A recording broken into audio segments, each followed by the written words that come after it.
போய் லிட்டரலா வந்து லட்சக்கணக்கான பேர் செய்த தப்பதுனால கோடிக்கணக்கான பேர் வந்து பாதிக்கப்படுறாங்க அப்படின்னு சொல்லக்கூடிய விஷயங்கள். முதல்ல அது லாஜிக்கலி ராங்குங்க. லாஜிக்கலி ராங்க. ஓட்டு போட்டதே கோடிக்கணக்கானவங்க தான் ஓட்டு போட்டிருக்காங்க. திமுகவை விட விஜய்க்கு ஓட்டு போட்டவங்க அதிகம். இது ஸ்டாலின் ஒத்துக்கிறாரா இல்லையான்னு எனக்கு தெரியல. திமுக 1.25 கோடினா அவங்க 1.25 கோடி போட்டிருக்காங்க. 35% விஜய்க்கு வந்திருக்குது. எல்லா கட்சியும் சேர்ந்து தான் திமுக 24%.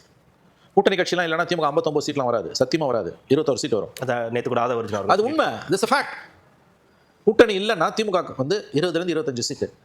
கூட்டணி சேர்ந்ததுனால தான் 59. விஜய் வந்து தனியாக 107 வாங்கியிருக்காரு. முடியும்.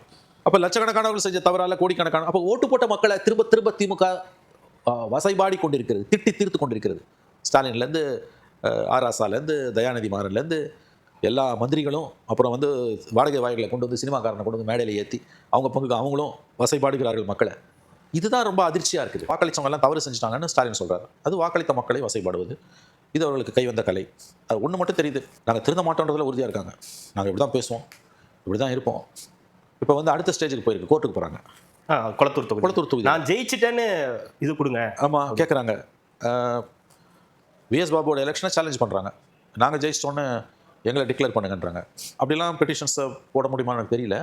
அவங்க சரி நல்ல வழக்கறிஞர்கள் டீம் உங்ககிட்ட இருக்குது, எப்படியும் அவங்களும் கொண்டு போய் அங்கே எப்படி இங்கே அரசியல்வாதிகளை வந்து குளத்தூரில் கொண்டு போய் நிறுத்த வேண்டிய இடத்துல நிறுத்தினாங்களோ அந்த மாதிரி இப்போ நீதிமன்றத்தில் சிறப்பான சம்பவத்துக்காக ஸ்டாலினை கொண்டு போய் அந்த வழக்கறிஞரை நிறுத்திவிடும் என்று நாம் நம்பலாம்.